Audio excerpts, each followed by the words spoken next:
Hi family, it's African Esquire and I'm here with a new video.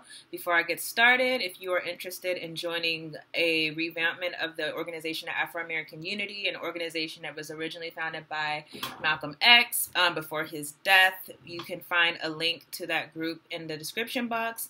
In addition, if you're interested in receiving news updates relating to Pan-Africanism and Pan-African issues, you can join the Facebook group Pan-African News Press, and the link for that is down below as well. So, kind of related to the organization of Afro-American Unity and my call basically to restart this organization, I thought it would be useful to talk about certain issues that we've had previously inside of Black organizations that I think have caused them to often fail. Now, with this particular video, I want to make some observations about leadership and what I think would make good leadership. And this is not going to be the typical, a leader has to have, strong values. A leader has to take initiative. We all know the basics of what makes someone a good leader or a bad leader. But these are more so observations of things that I think could be identified throughout history of being weaknesses in a lot of movements in the Black community, as far as where leadership has fallen short. So the first thing I want to talk about is when you're committed to an organization, and this is something that I think our people, we don't do well with as of now, you really have to be committed even to the fact that it's going to be an inconvenience. And I could say this is probably one of the biggest struggles that I've had in my life when I've been in organizations, when I've tried to do different things with groups and whatnot, is the question of, okay, well, how do you get people to actually commit to the group?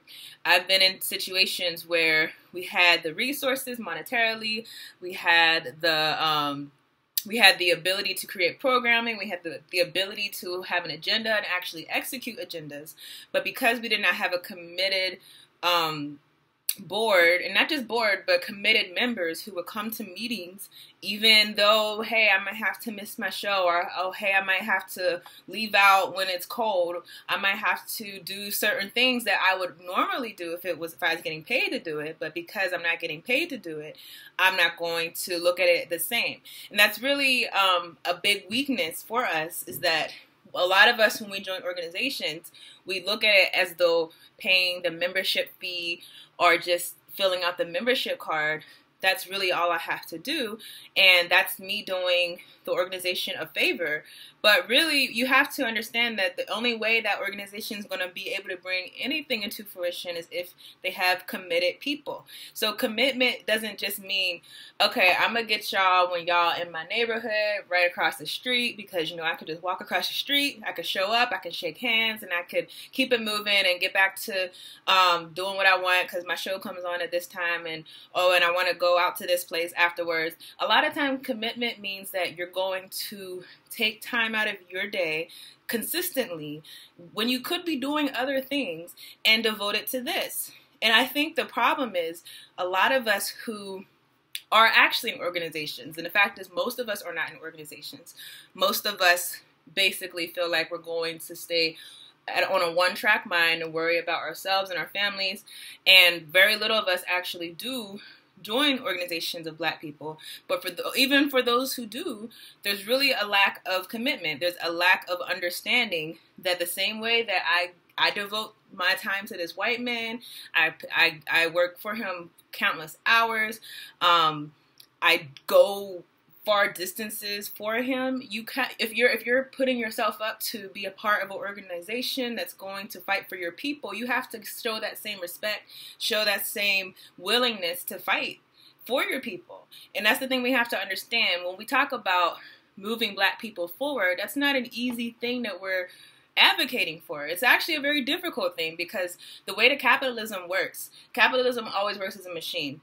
And the machine is constantly sucking money from the exploited and giving it to the top. So when we're saying we're going to reverse that machine, and we're actually going to try to get those resources that are being taken from us and get it redistributed to those who are in need, to those who own it rightfully, you're asking for a very serious revolutionary thing when you think that that's what you want. So to think that you can be a part of that revolutionary change when you're halfway committed to a movement, when you don't want to attend all the meetings. I mean, to me, like, if you're not going to attend a meeting, let it be a legitimate reason. Don't let it be, well, yeah, I just wasn't going out. You know, I wanted to go shopping. I wanted to do this. Like, the same way that you would call your boss up, the same way that you would call so-and-so up and be like, hey, I can't make it. If you are giving yourself to that cause, you have to have that same attitude. And you have to keep in mind that when we organize together, when we're joining together to organize, you have to understand that you're putting yourself up to be part of a legacy of people who fought for us to even be able to organize on the level that we are today. I mean, imagine the people who were going to church meetings or going to community meetings at night when it was illegal to congregate, and we're trying to figure out solutions for the community, risking their lives, talking about voter registration drives whenever the KKK was right down the street. People organizing when their life was literally at risk. And to me, for you to feel like you don't have to commit your time, your effort, and sometimes, honestly, your money. I could say for me, I find that as someone who does work, sometimes my resources are going to my activism, and I don't get anything back. I don't expect anything back. But that's my decision because I'm committed to the struggle. I'm committed to the ideals, and I truly believe that if I weren't, I would be doing a disservice to the people who came before me and laid the groundwork for me to be in the position I am in now. So, you know, that's the first point, is that really we have to understand when we're committing to something, the same way that your job is a commitment and it is an inconvenience and it takes part of your life. When you're organizing, you're becoming a part of an organization for the Black community, don't think that it's going to run with your schedule.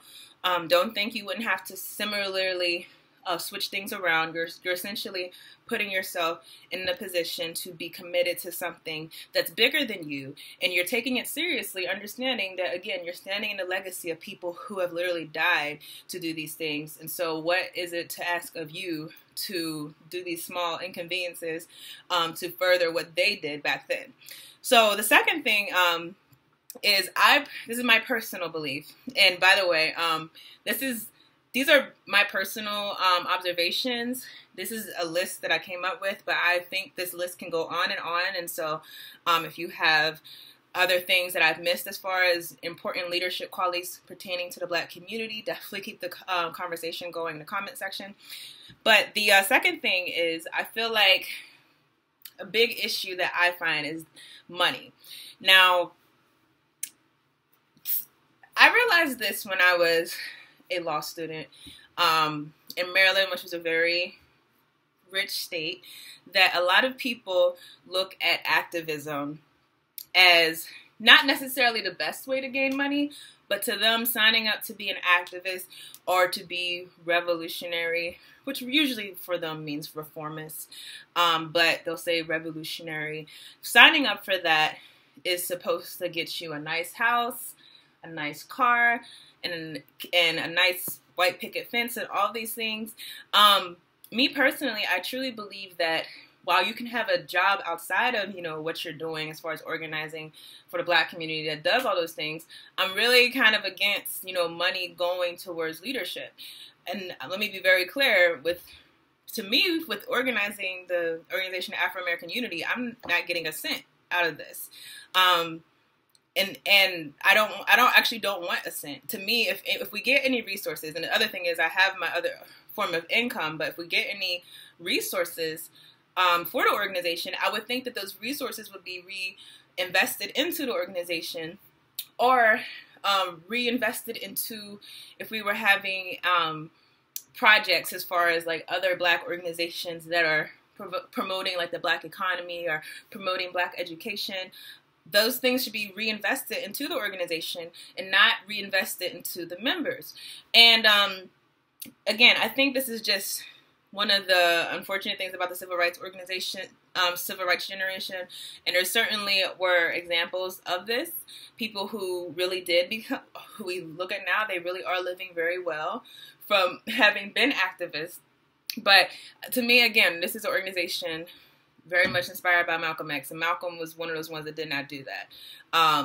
it's also, I'm very inspired by Stokely Carmichael, and he talks about how he had to basically go house to house to house, and people basically paid for him to eat because they knew he was coming to the city or whatever, but he never had the idea of that this whole action and revolutionary thing in itself would pay for it. And again, I'm not condemning people who make money. Again, I have an occupation outside of this, but what I'm saying is that as far as people who are doing the organization as a stream of income, I personally disagree with that. And the last thing I think is important for leadership, and this one I think is very, very, very important, and I think it's a lesson from the past. I personally think that COINTELPRO, which was the program done by the FBI, where we know that they were watching Black leaders and they were co-opting organizations, and I think any organization that gets founded has to really imagine, okay, we have to assume that COINTELPRO is still going on. We have to assume that certain tactics are going to be used. Knowing that that's going to be the case, what do we do to isolate ourselves from what happened in the 60s and 70s and 80s and on? How do we do something different in knowing that there's always going to be these cooperative agencies that are essentially monitoring us? But I think one particular thing that I think would have been very helpful back then is not making one person the center of an organization. So, for example, when we talk about Martin Luther King, he was the charismatic, he was the leader of the Southern Christian Leadership Conference. Now, don't get me wrong, I know there's other people in there like Jesse Jackson and other people that we know of. Bayard Rustin worked with him, a lot of different people, but he was that movement. And essentially when he was gone, that movement died. Same thing with Malcolm. Malcolm, unfortunately, he died before he ever got to not only bring about the Organization of Afro-American Unity, but also to go to the United Nations and bring the charges against the United States for the treatment of African people in America, as well as unite with the African Organization of African Unity. He didn't get a chance to do those things, but I think that there should have been equal investment in other charismatic leaders. And I think that's one thing that the Black Panther Party, why I think they were such a big threat. And I think they did it very well, and they still had their issues. You know, Huey P. Newton, for example, he ended up addicted to crack and was supposedly taking money from the Panther funds. That's obviously an issue that would have to be rethought out. How do you deal when one person is taking things, or one person's hit becomes big and feels like they can call the shots on certain things? But the point I'm trying to make is that with the Black Panther Party, it wasn't just Huey P. Newton. It was Huey P. Newton, Elaine Brown. It was Bobby. Oh my gosh, the other founder of the Black Panther Party. There was Fred Hampton. There was Bobby Seale. I'm sorry. Stokely Carmichael joined the Black Panther Party. So many people. Assata Shakur was in the Black Panther Party at one point. Obviously, Angela Davis. Although I don't know if she's actually in the party, but I know she was affiliated with the party. You also had H. Rap Brown. You had Eldridge Cleaveridge. Like, there was too many of them, and that was the perfect strategy, because essentially you had to it wasn't just one person that you could take out. Because if you think about the Black Panther Party, a lot of them were taken out, but when they died, there was like 10 other people who were doing similar things and who were equally as charismatic of leaders. So I'm saying that to say that while I'm a big believer in leadership, I'm not a fan of making one person the face or one person the voice of a particular movement. The other example that I forgot to mention is Marcus Garvey. Marcus Garvey created the largest African organization of people who has ever existed. Certainly the largest movement in the United States.